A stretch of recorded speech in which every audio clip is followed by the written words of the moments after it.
Well, thank you everyone for coming out today to join me for my very first time on this side of the podium. Thank you to my team, whose talents and commitment inspire me. Thank you to Chantanique, to Sister Kathy, to Glenn, Maureen, Sean, especially D'Angela, who I see D'Angela's life and how she's doing, and I say this city is going to make it. And we're going to make it stronger than anybody ever imagined. The grace that you guys have makes a car guy like me say, you set the Cadillac standard, and I'm grateful for you and your friendship. And I want to thank the media that's here too. You are not an enemy of the people. You've always been the people's best friend, and I'm grateful for the important work that you do, and to some of our junior reporters who I see here today, and some of our senior reporters. And thank you to my family for allowing me to be here today. I come here of my own free will, no wooden spoons, no nothing. This is voluntary. My name is ML Elrick, and I'm running for Detroit City Council because I'm looking for a new way to make a difference. As long as I can remember, reporters have played a crucial role in bringing about positive change in Detroit. We've exposed discrimination, police brutality, crooked politicians, and for decades, reporters revealed how dangerous it was to be a kid right here in Michigan. Reporters uncovered shocking statistics, including how black infants were 3 times more likely to die before their first birthday than white infants. But Free Press publisher Neil Shine knew there was more work to do, and I want to welcome his son Dan Shine today. It's always great to have the Shines here on the east side where they belong. They've never, ever left. So Neil Shine said 30 years ago, our efforts were professional and well-meaning, but the positive results have been sporadic and minimal.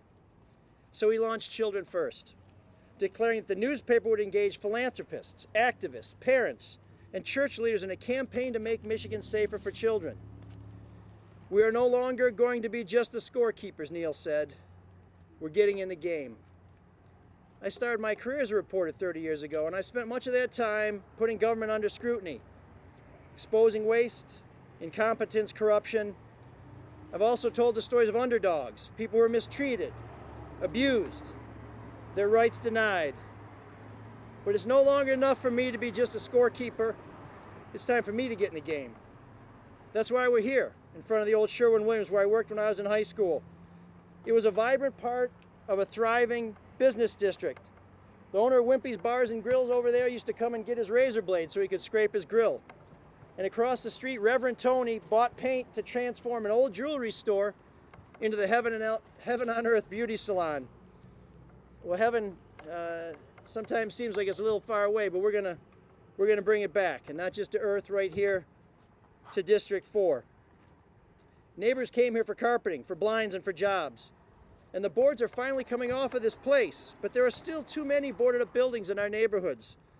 While officials bend over backwards for stadiums and skyscrapers downtown, we need someone to make sure that our neighborhoods get their fair share too. We need someone to listen to our concerns, to help navigate the bureaucracy, to cut through all that red tape. We need someone who knows our district, fighting for small businesses and neighbors, so we have places to work, to shop, to dine, all within walking distance of our homes. That's what we call opportunity.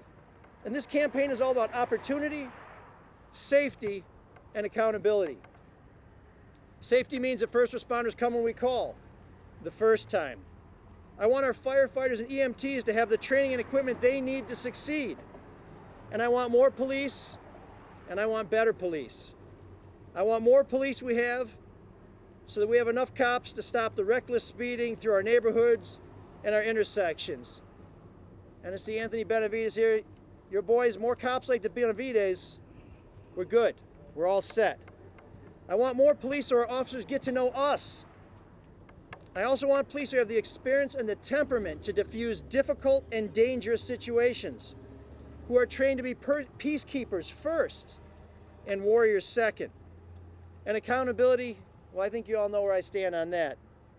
It means putting public service above self-service. I know the difference, and I've never been shy about calling out those who put their family above your families. But accountability also means making sure that every deal the city cuts puts Detroiters, and not billionaires, first and foremost. It means that when a big shot fails to live up to their end of a bargain, that we demand something in return. No one should ever take us for granted. I've been a coach, a mentor, a school board member, a fundraiser, a union organizer, a neighborhood activist, and I'm your street representative for beautiful East Outer Drive, the boulevard just to my right. In 1984, I would ride my bike past the house where I live today. In 1999, Teresa and I bought our home in East English Village with a 9-month-old baby under our arm and another one on the way. Shortly after we got there, we had our car stolen. We've seen our neighbor's home firebombed. We waited, and we waited for the police to come, and we've suffered through more power outages than I can count. I don't even want to try and count. I'm talking like gloves off, shoes off, abacus, we don't know. But we're not going anywhere because this is our home. It's where we watched our girls laugh and play with the other children in our neighborhood. We've seen Detroit rise and fall and rise again. And now it's time for me to give something back to the city that's given me so much. To find a new way to help keep the city I love on track for my daughters and for all of our sons and daughters. It's a big job, and I can't do it without your support. Which brings me back to another lesson I learned working at the Sherwin Williams. Printed on the side of every case of paint were the letters TEAM. They stand for Together Each Accomplishes More. Now I know it sounds corny, but it's absolutely true. And that's why today I'm hoping you'll join me so that we can get in the game together. And so that together we can accomplish a whole lot more than just keeping score. Thanks for being here today, and God bless Detroit.